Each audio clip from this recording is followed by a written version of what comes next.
Alright guys, welcome back to the channel. Welcome if you're new. Thank you for taking time out of your day to check out the video. We have more PlayStation news, rumors, and leaks to go over and cover today, and we are starting once again with Days Gone Remastered. We have new updates on the upcoming release. This is actually being posted by Sony Bend on their official blog, and they're saying here on base PS5, you will have the option to select between two graphical settings with an additional 40 FPS mode coming in a later patch. At launch, you can choose between a performance mode that runs at 1440p and targets 60 FPS, or a quality mode which will run at native 4K and target 30 FPS. The base PS5 rendering settings are the equivalent of the highest on the PC version of Days Gone and is taking advantage of native resolution rendering instead of PlayStation 4's checkerboard rendering.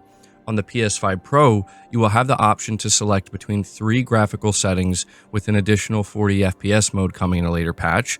At launch, you can choose between a performance mode, which is going to target 1800p resolution and target 60 frames per second.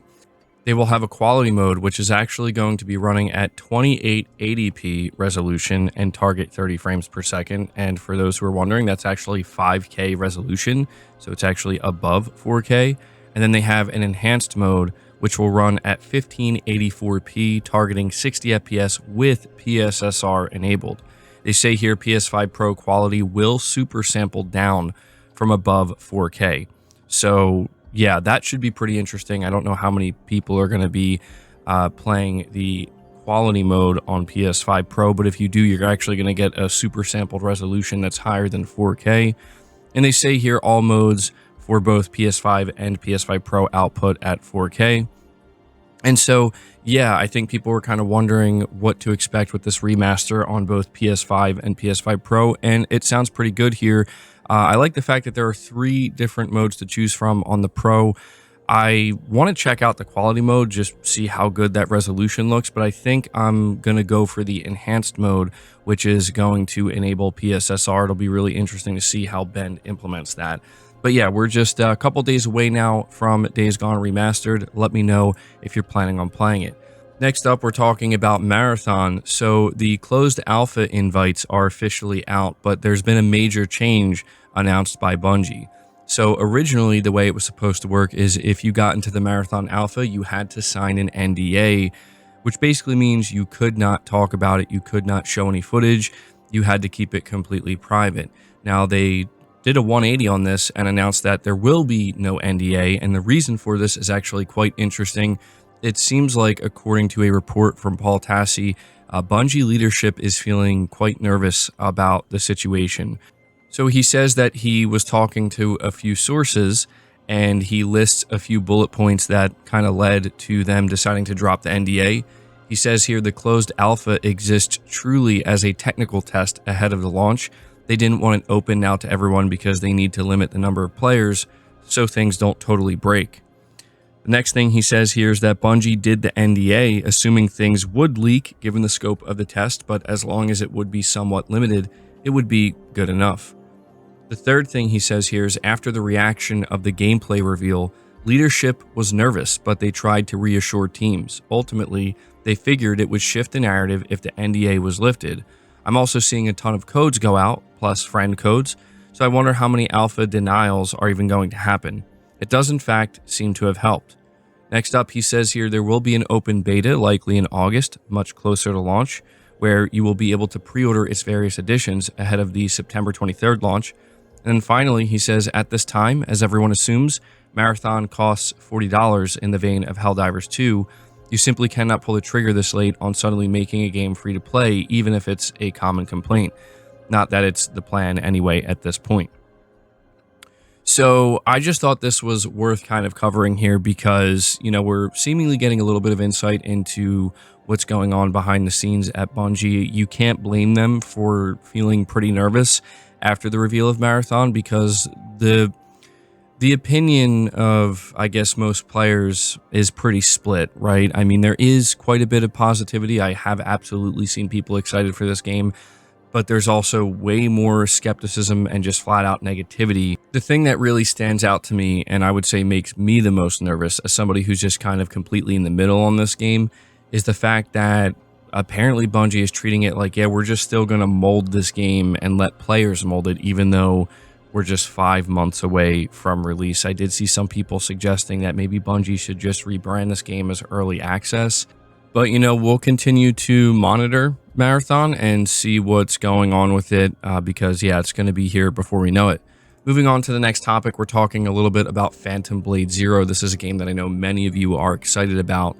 This is being reported by Gaming Bolt.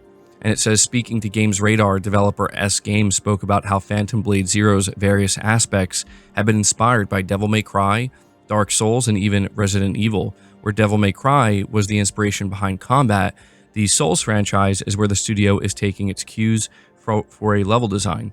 Resident Evil, on the other hand, will serve as inspiration for the game's narrative design and general atmosphere.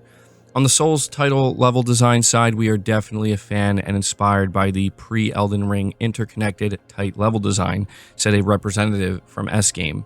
They also mentioned that director Soulframe Liang studied architecture at school, so the level design is something that is very important for us, and we want to have very robust levels, have a lot of depth to them, very dense. Liang himself spoke about how the various inspirations for Phantom Blade Zero came together in different ways. Talking to Games Radar, he describes the title as being more like a Resident Evil game with an emphasis on fighting with swords. Before everyone thought we're making a Souls-like game, he explained. So in order to prove we have a totally different combat system for the core gameplay, we are showcasing these combat demos. But now people have maybe come to the other way around. They think it's a hack and slash with no story and you just go kill to the end. But it's not something like that. It's more like a Resident Evil, but fighting with blades. He also spoke about the core gameplay in Phantom Blade Zero with its fast-paced action gameplay and character progression. He describes the game's exploration aspect as coming from the Souls games, while the vibes come from Resident Evil.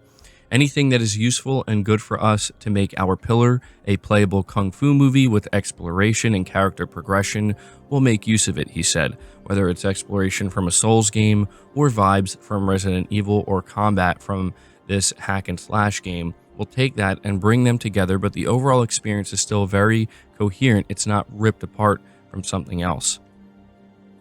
So I wanted to just briefly cover this because, again, Phantom Blade Zero looks like a very promising upcoming PS5 game, and I know a lot of you guys are very excited about it, and I think the way that they're describing the game is actually quite interesting. It's true that a lot of people immediately think Souls-like when they see this title, Devil May Cry, but now he's throwing in a comparison to Resident Evil, which is very unexpected, and I'm going to be really curious to eventually get my hands on this game and play it myself and see how it actually feels.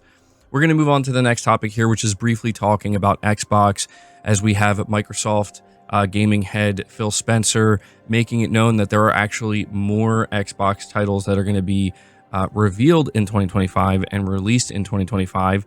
And yeah, one of those games I have to imagine is going to be the long-rumored Oblivion remaster. Apparently that reveal supposedly is going to happen tomorrow.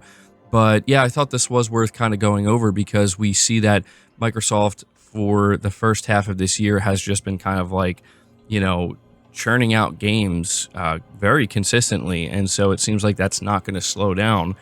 And he says here, for us and the rest of the calendar year, I really feel great about the slate of games. We just had Avowed come out, and I have to go backwards and just say Obsidian continues to do a great job. We've obviously talked about The Outer Worlds 2, South of Midnight, Doom.